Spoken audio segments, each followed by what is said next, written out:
everyone, welcome back to the Soulless Photography YouTube channel. Today we'll be watching Wolfpack take on Carolina Crisis in the quarterfinals at the NXL Chicago event. I'm not gonna lie to you guys, this video was supposed to come out on Sunday night, but I got a little distracted because like most of the country, I was watching Squid Game. But the good news is I finished the whole series on Sunday and I finally got back to working on the NXL Chicago matches right after that. So I do apologize for this video being late, but if you want to know my opinion for some reason on Squid Game, I'll post it in the comments down below. Alright, so all I'm going to ask you to do today is like the video if you do find yourself enjoying it at any point. Liking the video goes a long way in helping the video do well on YouTube. Alright, so with that out of the way, let's break down the two teams playing in today's match. Okay, so starting in this video, we're going to change up the team breakdown a little bit. We're going to be taking a look at the rosters side by side. So as you can see here, Carolina Crisis is on the left and Wolfpack is on the right. When you take a look at the players' rankings, you can see that Carolina Crisis has a slight edge over Wolfpack. I only say that because Carolina Crisis has a few more D1 players as well as the semi-pro player on their team. The rankings of players aren't the end-all be-all when it comes to who's going to win or lose, but they do play a little bit into a player's experience. As far as playing on the field goes, I would say Wolfpack has stronger attackers in their 1 positions, and then when it comes to the back players in the fill positions or the number 2s, I would say that both teams are pretty evenly matched. Wolfpack and Carolina Crisis both have really good guns in the backfield. And if we take a look at how both teams performed at previous events this year, we can see that both teams had similar placings in the last 2 events. Okay, so now we're going to take a look at the prelim scores for both teams. Wolfpack ended up going 3-1, only losing to A-Team. And then if we take a look at Carolina Crisis, they went 2-1-1, only losing to the team that they're about to play right now, Wolfpack. So these two teams did meet at this event already, and it looks like Wolfpack just pulled away with that win. So now here are these two teams again, very evenly matched, about to play in the quarterfinals. Before we jump into the footage, we're going to take a look at the NXL Chicago layout, and we're just going to do a quick breakdown on it, and then we'll get into the match. Okay, now we're going to go over the 5 positions that I saw most teams breaking out to at the NXL Chicago event. I saw players going to a lot of different positions off the break at this event, but these were the 5 that I saw the most from what I can remember. So generally, you had a home player, you had a player at this cake, a player go to the D1, this can, and then into the snake 1 right here. You could get more aggressive on this layout if you wanted to and send your snake player right into snake 2, or you could even have your D side player go around the D corner and up to this small Dorito right here and then into the 50 Dorito, which I did see a few times. Those breakouts were a little more aggressive and a little more risky, but they had a much bigger payoff. I also saw teams sending a home guy here and then straight into this tower, and then he would follow it up by going into the wedge right here. As far as how the field played, I would say that both sides were equally as aggressive as the other. If you got a kill early on this D side, or you had a player that could play really aggressive and really low getting up to this 50 Dorito, you could easily look inside or wrap and get a good amount of kills. As for the snake side here, a lot of teams were doubling up this snake side. So they had their guy go into the snake 1 and then he would crawl into the snake 2 right here, so to be a player here, and then their back guy would fill right in behind him. Most of the time you had this player looking inside while this person watched the wire for you. And one thing that became a constant on this layout was if the other team had a snake player, you had to go into the snake. It was hard to stop the opposing snake player if you were only in these positions right here. The opposing player could easily get into this 50 and look inside or wrap. So you needed to match them in the snake with 1 if not 2 people. So there were a lot of trade outs around these spots right here. So teams that had really aggressive snake players and even more aggressive D-side players really benefited from this layout. And at the same time, if you had good back players that could kill the snake guy off the break, or keep this D-side player contained, you also had a really good chance of winning that point. Alright, so that concludes this brief breakdown of the NXL Chicago layout. We're going to jump into the match, and I hope you enjoy the footage. Hey, there's going to be someone shooting from home. Let's go.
overlook the seam. Perfect. Hey, let's go, boys, right fucking now!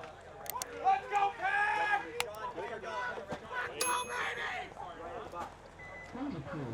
We couldn't even hear the buzzer. We couldn't hear the buzzer.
We don't have a second guy in there. And with a quarter, if they have a snake corner and a snake.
No points.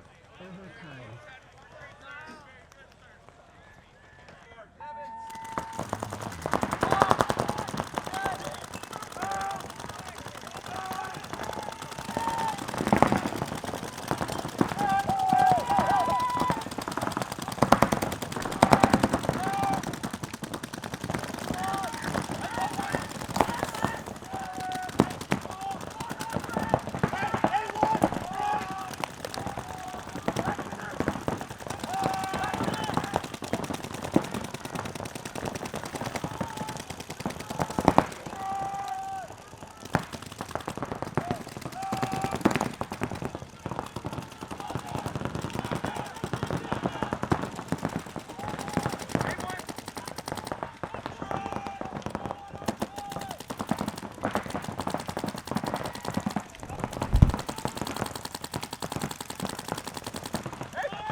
And approved. Game finished.